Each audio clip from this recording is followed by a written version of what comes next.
The Iron Game Chalk Talk podcast is brought to you by the following sponsors: EliteForm.com, IgnitionAPG.com, PlayUSA at PLAEUSA.com, and Sorinex Exercise Equipment at Sorinex.com. And now, the Iron Game Chalk Talk podcast. Welcome to Iron Game Chalk Talk with your host, Ron McKeefery. Every time our athletes walk into this weight room, they're going to be pushed to the max. Let's go! Everything you got! On this podcast, hear Coach McKeefery straight talk about training, featuring the top strength and conditioning professionals from around the world. And now, here's your host, Ron McKeefery.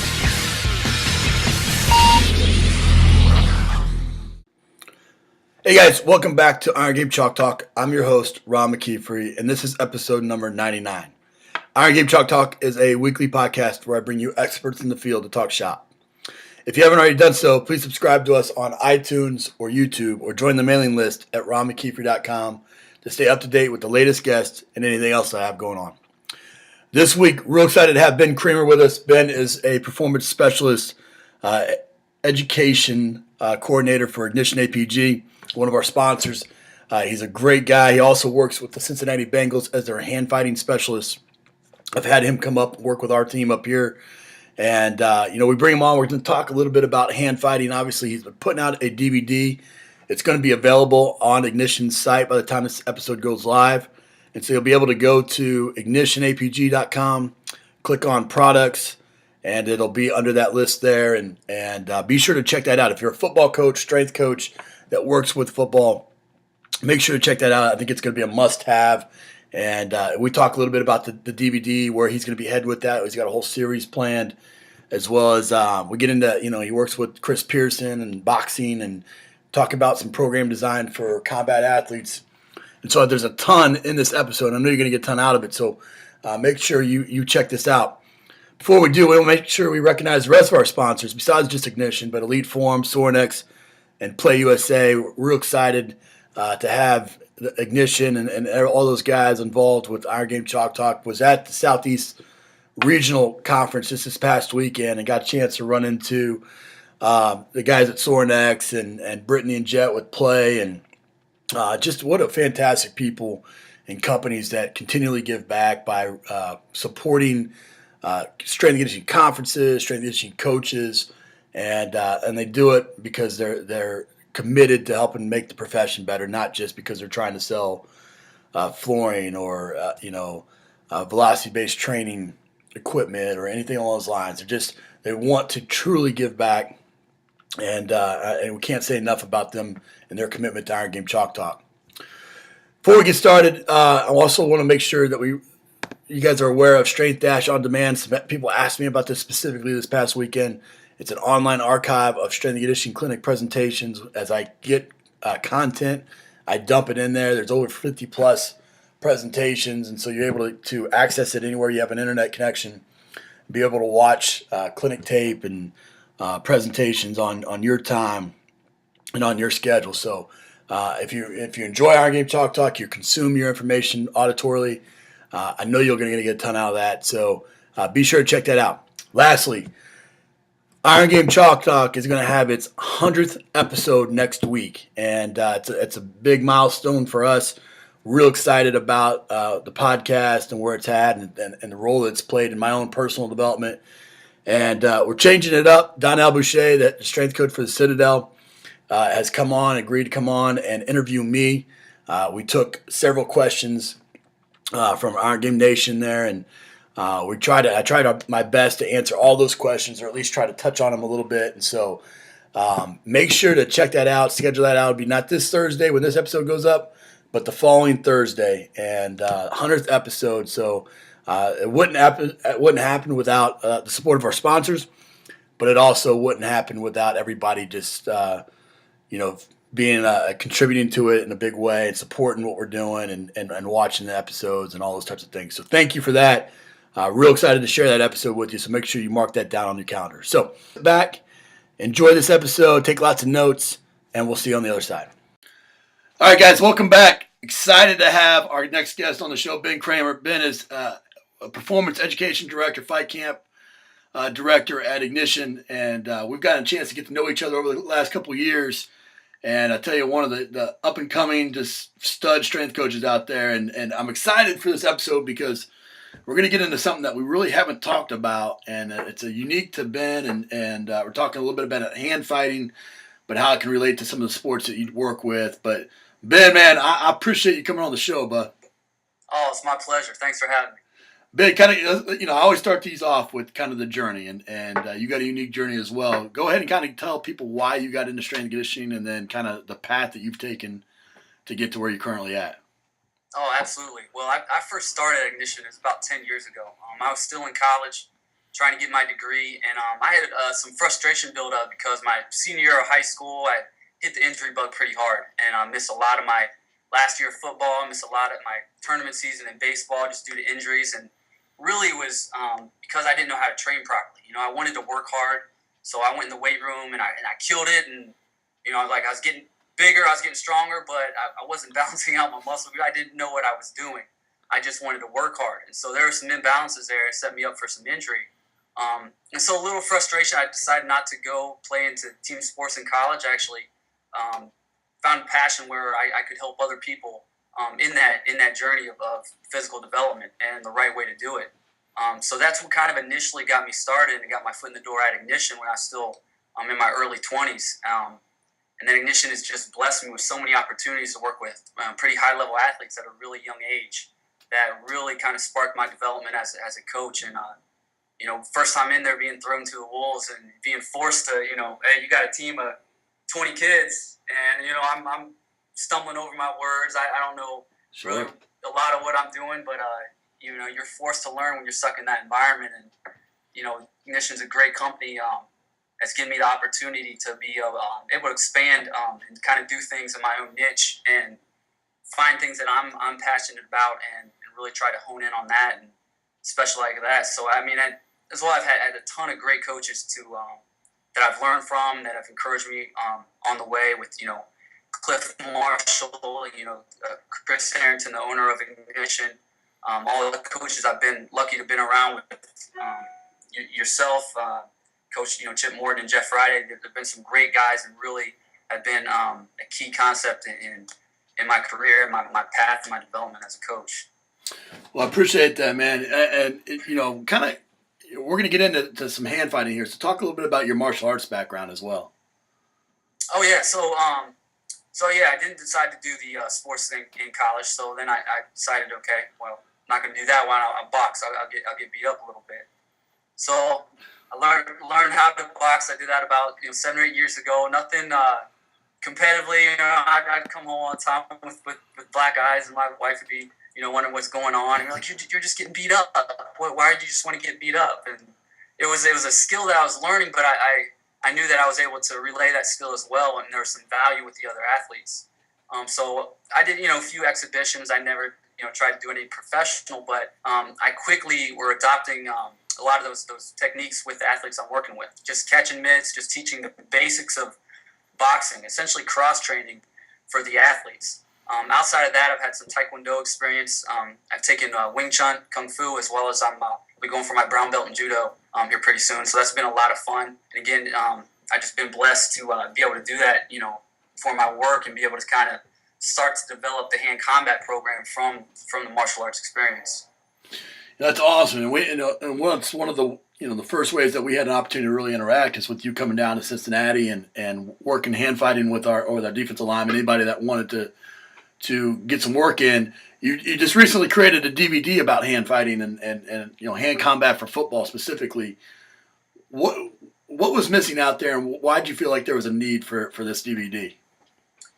Well, if you look at it like a typical training camp for an MMA fighter or for a boxer, you typically have your continuum of specificity, right? So you got your general physical exercise, right? We're do some road work, we're jump rope, you do some strength conditioning, just getting stronger, increasing the size of your engine. You get a little more specific. Now we're hitting a heavy bag. Okay, we're working on certain combos, maybe some strategy involved. A little more specific, you're hitting the focus mitt. So now punches are being thrown at you. You have to learn how to defend, slip, and maneuver around an opponent. So a little more accuracy involved with that. and then most specific to the fight is sparring.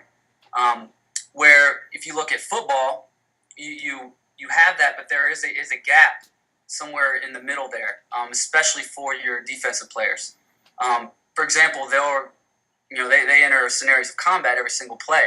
To me, it's like a ton of little 5-second rounds, stacked up on each other. That's right. Where it's combat. Your hands are your weapons, and it's violent, and you need to use your hands as your weapon. So I saw that was being used during the game, in practice some, but then in the off season, it's just back to lifting weights, and so there was nothing to bridge that gap from that game speed, full go hand combat, being violent to bench press and squat. So to me, I looked at it. There's a little bit of gap there. Now in their small sided games where they're hitting the dummies, to me that's like a heavy bag. But there's something there that could have been a little more specific, so they can really retain that reflex, that muscle memory, appreciate time and space, and how to react to punches, how to react to strikes or to blocks. The goal in boxing or MMA is to knock the guy out. All right, for MMA to submit him. In football, you still enter a scenario of combat, but the goal is to either go around that person or go through him. So there's still fundamental principles that carry over from each sport, but you're not sitting there trying to choke the guy out. After you go around him or go through him, you're going for the ball, whatever your assignment is. Sure. Now you've broken the the game of football down into kind of some different series, kind of related them back to the martial arts. Kind of go into each of those series a little bit and talk about their application on the field. Absolutely. So pretty much just 5 basic kind of fundamental moves. Football terms are the swim, the rip. You got the bull rush. You got your double hand, scissor moves, a single arm, chop rip. So what I wanted to do is just kind of, turn those into a martial art themselves and be able to drill those over and over.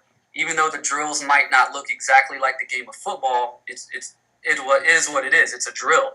It's meant to enhance that reflex and to be able to do those unconsciously on the football field. You're not going to have to think about, okay, now what do I do with my arms in this situation? It should happen automatically, if that skill's retained enough. So basically the first one is just, it would be traditionally called as a swim move, but it's anytime you're bringing the arm over. So as a D lineman, it could happen with a club on the shoulder, then the arm comes over. A receiver, maybe they're trying to be jammed at the line, so now I intercept at the wrist, come over the elbow. So anytime my arm's coming over, I have a series for defense and for receivers, whether it's the initial attack as a parry at the arm or a club at the shoulder region to redirect the whole body mass. I tried to group it up into that term. Arm under, so essentially your rip move. Okay, same thing as a D lineman, you would club, maybe you shoot a single arm rip. The arm comes underneath for points of leverage. Be able to dip that shoulder lower to make your body skinnier to get past somebody. So anytime, whether for a receiver, a defensive lineman, or even linebackers for that matter, certain scenarios where you have to bring your arm under. Same thing for a bull rush. So now not necessarily have to go around a person, but let's go through them. Okay, your interior lineman. I use Geno Atkins for an example. He's a great guy to go off for the bull rush. Sure. And also how to counter some of those, because not just driving the person the whole time. Yeah, it's great if you can drive that offensive lineman right into the quarterback. That can't happen all the time. Sometimes you need to be able to release that bull rush, to make a play to use your weapons again. So there's also scenarios of how to counter those, how to read the momentum and the shifts of the offensive line players, where it's a lot of the judo comes in from the relationship of push and pull. The third one is our double arm attacks. So now it's not using one, then the other, but now it's two hands simultaneous. Again, this stems from Wing Chun, where an offensive move is also a defensive move. So at the same time I'm blocking something, I'm striking at the same time with the palm strike or whatever that may be.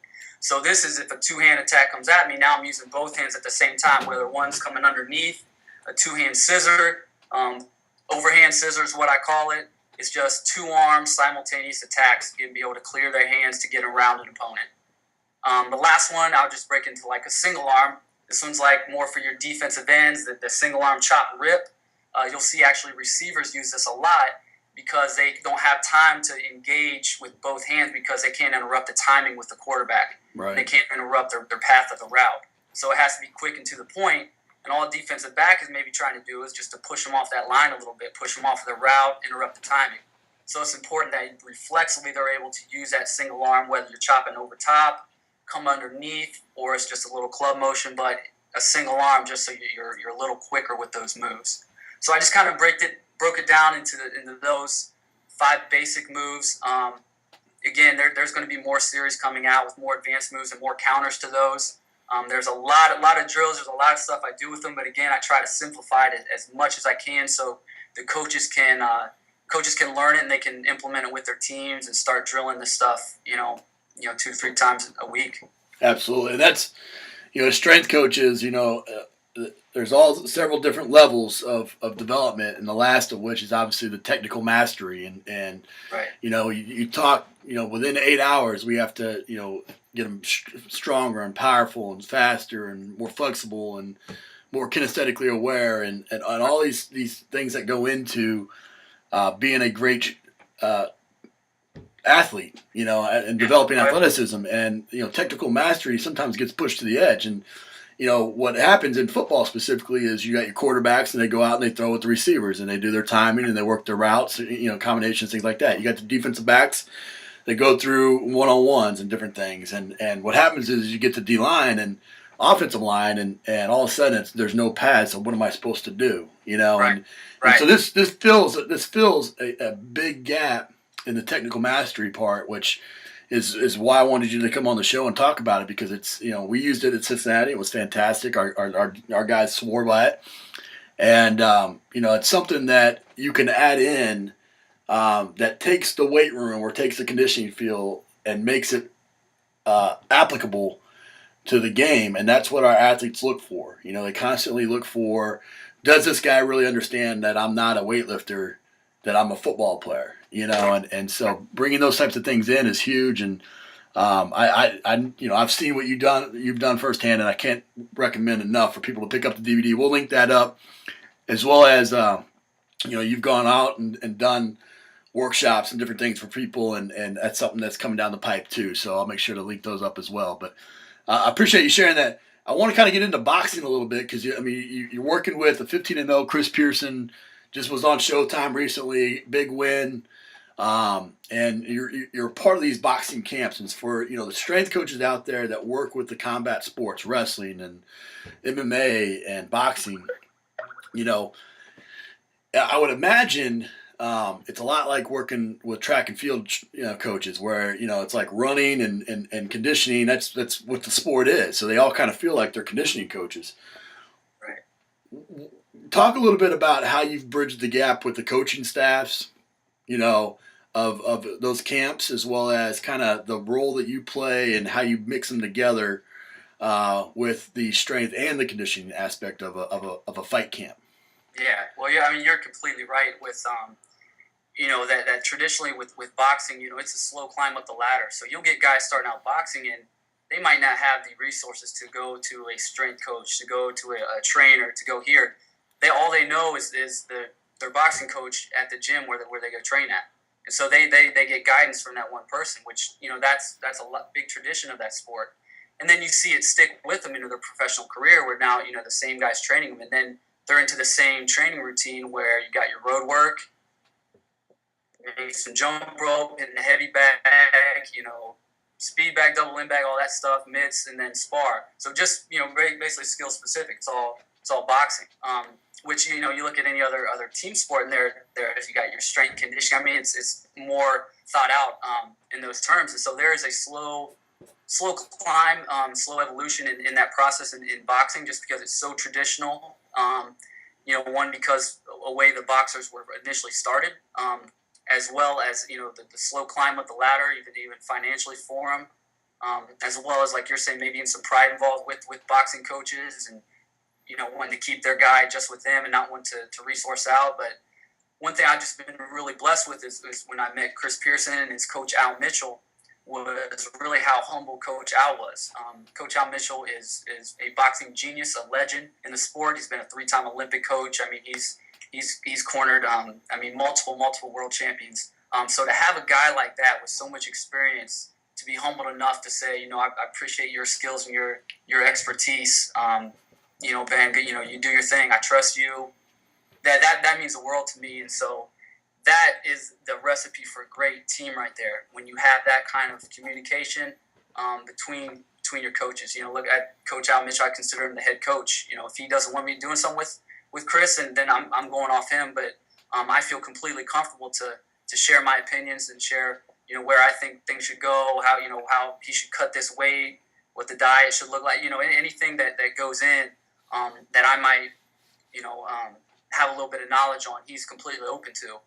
That's just a great recipe for success there, and I've just been blessed to be a part of that. And really lucky because you don't see that with a lot of people, and it's got to be, like you said, a good flow and a good mesh with your strength conditioning and your skill work, because it can't be like, okay, Chris, you're coming to me on Monday, Wednesday, Friday. Tuesday, Thursday, you're doing your skill thing.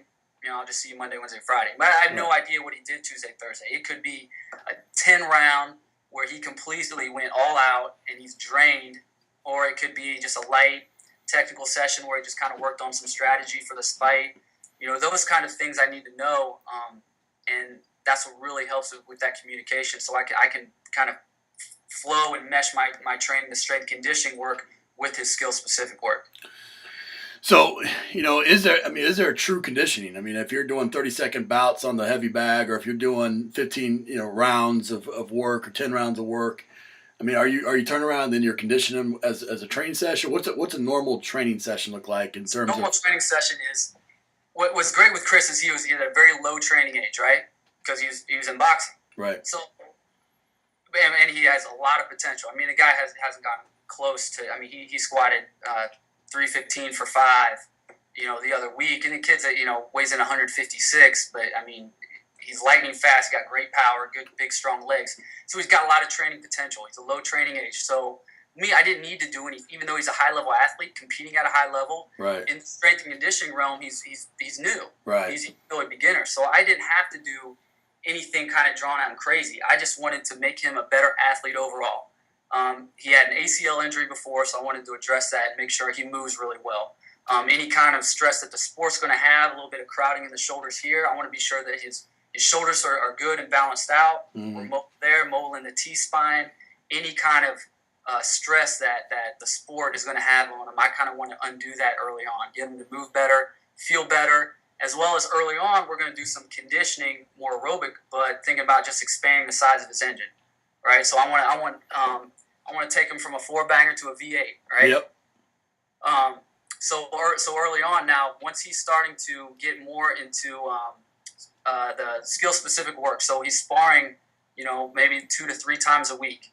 So now he's getting a lot of that conditioning from the sparring, and really that is as specific as he can. And I want to maximize what he does when he's sparring. So everything I do, I want to be sure that I give him the best platform to display his skills the best way when he's sparring. I don't want to completely bust him up.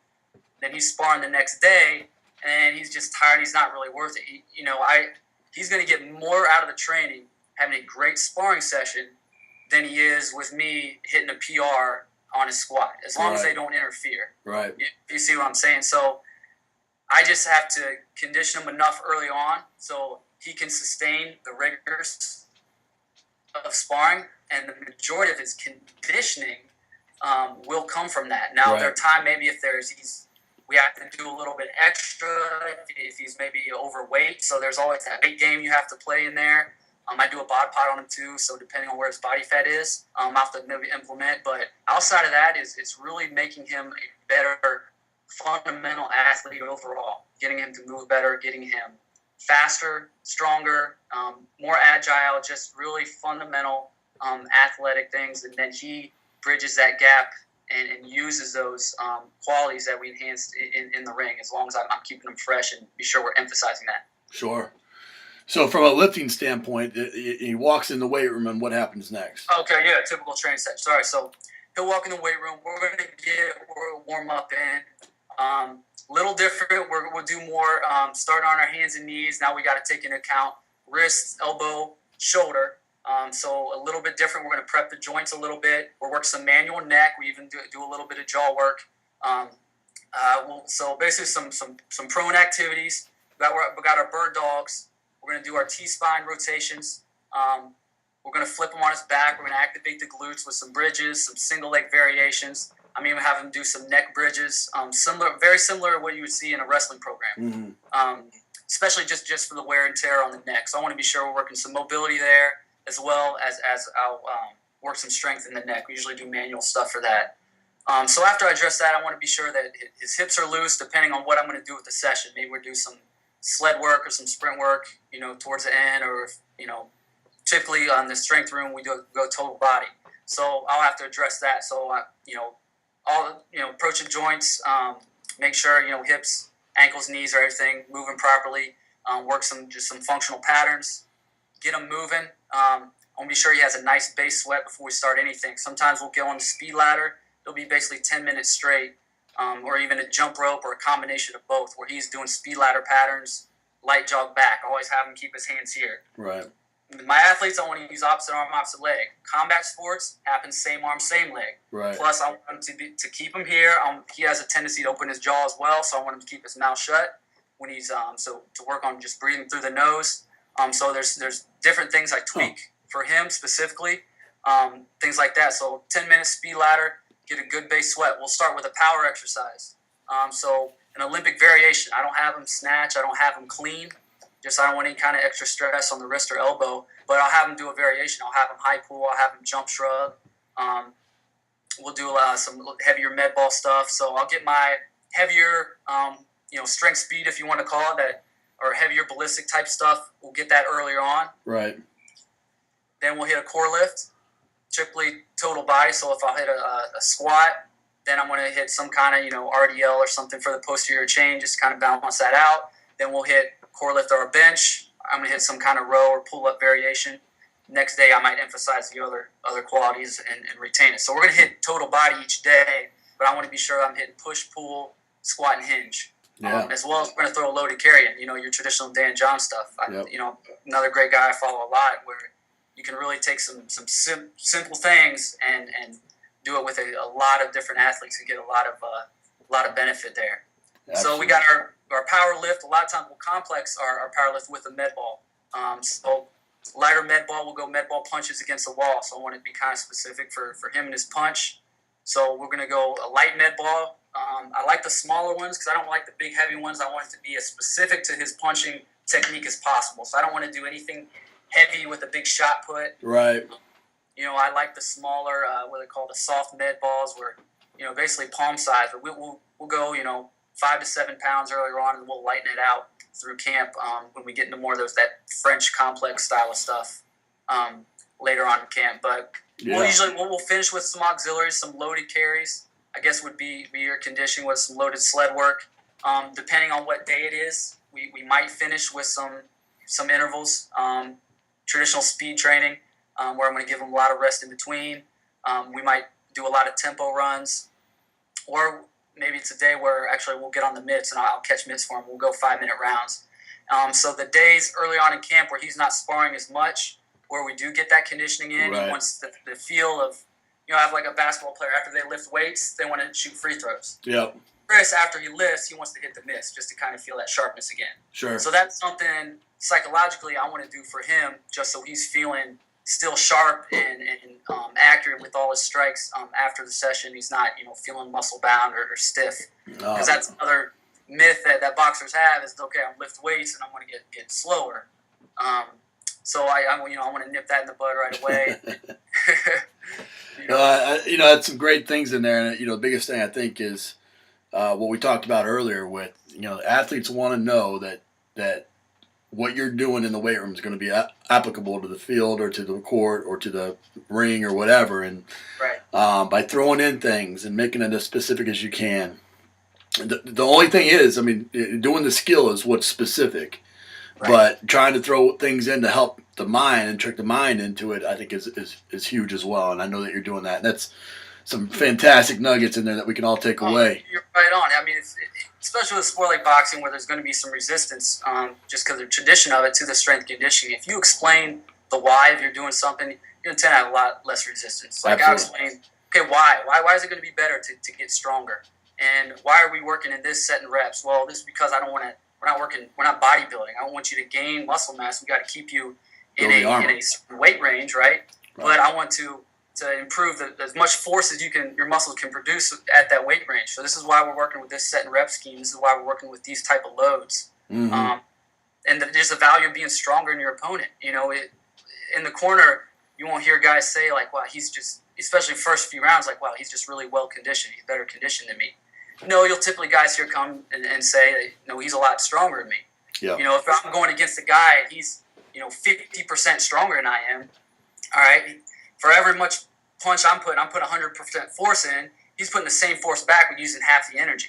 Right. So it's just being stronger can really help you endure those later rounds. No doubt. It's not all about just the gas tank, aerobically speaking. There's got to be, endurance is about to endure something. It's not just like a long marathon, but especially boxing. I mean, it's intermittent during those 3-minute rounds. I mean, it's 3 minutes consistent, but it's not steady state. I mean, there's splits and moves in there. There's a lot of footwork, and then there's some easy kind of coasting right in the bike, and then back to your jab, back to the pop. So we got to train them to be ready for that. Well, that's and each version has their aspect to that, the fourth quarter, the ninth inning, or whatever, and I totally agree with that. We kind of end the show with some resources here. So give us the best piece of coaching advice that you ever received. Best piece of coaching advice I ever received was my first day going down to work hand combat with the Bengals. All right, I was pretty nervous. I'd worked with some of those guys before at Ignition, but my first time at the stadium. Okay, I think this was 2010 or 11, and I was walking over to the gym, start working with them, and then Coach Chip came up to me. The Bengals head strength coach, he said, "Now just remember, Ben, be as wise as a serpent and as innocent as a dove." And I'm like, "Oh, okay." I smiled and I shook my head like I knew what he was saying. I'm like, "Oh yeah, of course." I was already thinking about that this morning.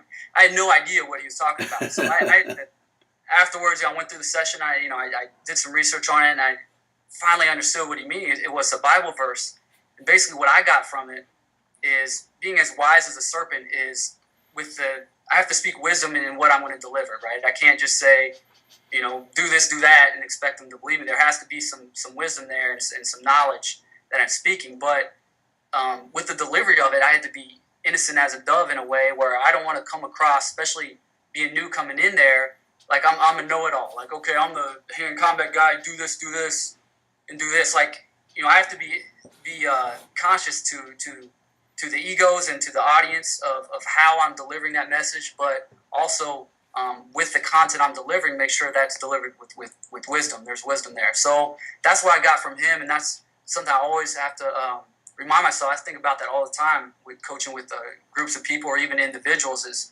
when I'm coaching them up and delivering something, I want to deliver wisdom, but again, I always need to adapt the way sometimes that maybe I'll word things just to be appropriate for that group of people or that certain population or demographic, so it doesn't come across harmful in any way, whether that be arrogant as no or whatever that may be, and so they understand it the best way, and they, we don't want to have any of that ego or anything like in the way to block any of that message. I just want the message to come straight through them.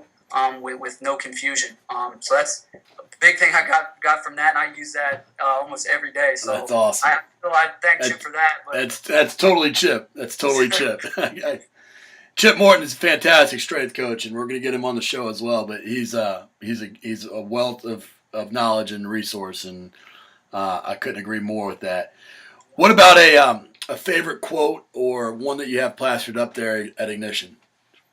Well, we have iron sharpens iron, which is a great one. A lot of people use, but I like the quote of they don't care how much you know until they know how much you care. Yep. That's just a great quote because that's something that I really hold true, and I think that's a core value of my company as well, Ignition. And that also stems as well to the being wise as a serpent, as innocent as a dove. Is that think that's why most of us are in this industry as strength coaches.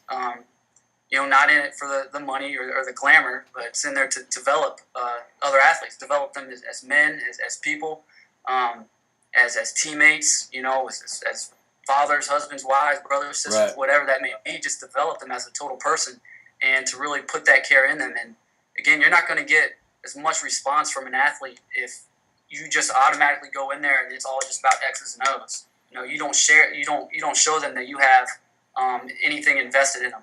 That you care about what's going on. When I go up to an athlete, I'll ask them how they're feeling. I want to know muscle soreness, tight, but really I also want to know, okay, how you feeling? How family situation, that going all right? Is school, how's school going? Is you being stressed out, too many classes? Like, I say that as a general term, and I usually get similar answers, but you say that over and over, and every that one certain time where that athlete's, you know what, I'm just feeling kind of stressed today. Like, I had a fight with my girlfriend last night, and then that gives you that window of opportunity to be able to kind of pour into them and to really help them through that situation. 9 times out of 10, you're going to say, "Oh, my hamstring's tight," or "I feel good, coach." But with that certain little point where you get that opportunity to really connect with that person, that's something really special, and that's one of the core reasons why I do what I do. Absolutely. What about I know you're an avid reader like myself. Give us a book, maybe inside strength and conditioning and outside of strength and conditioning, that you recommend, and then an app and a website that you generally go to. Outside of strength conditioning, I think The Purpose Driven Life is a great one to start with. I'm also reading the John Maxwell. I think it's 21 Laws of the Leader. 21 Irrefutable Laws of Leadership. Yeah. Yes. Fantastic book. Yeah.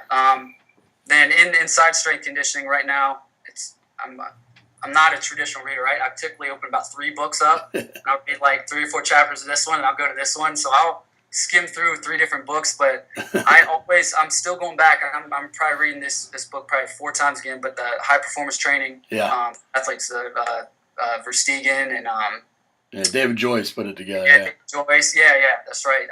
There's some great chapters in there. I really love how a different coach is kind of assigned to a different chapter. So I'll still find myself probably in that book, as well as I'll still go into super training. Yep. Just because that's going to take me probably another 10 years to understand and read it all the way through. Yeah, you probably won't still understand it even then. But so those 2 pretty much right now are what I'm going back to. Good. What about an app and a website? An app? Well, I love Coach's Eye app. We use that a lot to break down our guys' video. I use it a lot with the boxer even to kind of break down his form and technique. But however, with the Ignition Challenger Band app is one I go to. I recommend for a lot of people just because it's free right now, and there's a lot of different exercises you can just utilize with a band. So it's very helpful for your general population as well as your athletes or your coaches on the road that want to get a quick workout in. Great. A website that you typically go to? Website? Well, I go to 8 Weeks Out. Joel's? Yeah, Joel Jameson. Follow him a lot. I'll give you another one too. The Fight Camp Conditioning. I like. They put out a lot of really good articles. I'm not sure exactly who's in runs that entire thing, but they put out a lot of good stuff. I follow him and Joel a lot and get a lot of good nuggets. They work a lot with your Brazilian Jiu-Jitsu guys, but there's definitely carry. It's combat sports, so there's always carryover when there's combat involved. Right.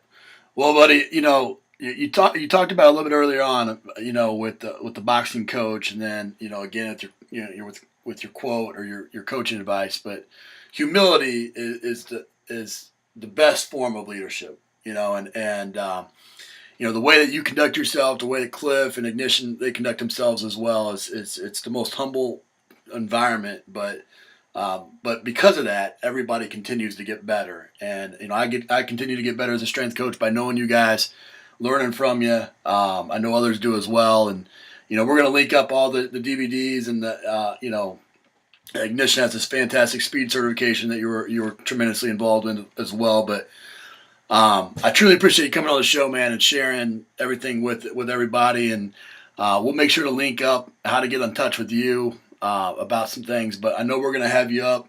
We've been trying to work that out as far as you getting up and working some hand fighting with Eastern. And can't wait. But I appreciate it, man. Anytime, I know how much work it goes into putting out a resource, and I know you've dumped a lot of time into both the speed cert as well as this DVD. So I'm excited to see it and for others to see it as well. Oh, Coach, I truly appreciate it, man. It's been an honor, and again, I wouldn't be anywhere I am or even close to where I'm at without guys like you. So I appreciate all your advice and everything I've been able to learn from you and network, and just iron sharpens iron, and keeping a network of coaches like I do have around me. I just feel really blessed and fortunate to be in my position. So I want to thank you. Appreciate it, buddy. Thanks, Matt. That's it for this episode of Iron Game Chalk Talk. Thanks to this week's guest as well as our sponsors for bringing this episode to you for free. Make sure to check out ronmckeefery.com, where you can join our mailing list, find the show notes, including all the links and resources mentioned, and information about Coach McKeefery's other products. While you are there, please join Coach McKeefery in the comments section thanking our guest for sharing. If you haven't subscribed to Iron Game Chalk Talk on YouTube or iTunes yet, make sure to do so. Comments, ratings, and reviews are always welcome. Coach McKeefery can be found on Twitter at @RMcKeefery, on Facebook and YouTube at /Ron.McKeefery. That's it for this week. Be sure to check back next week for another great episode of Iron Game Chalk Talk.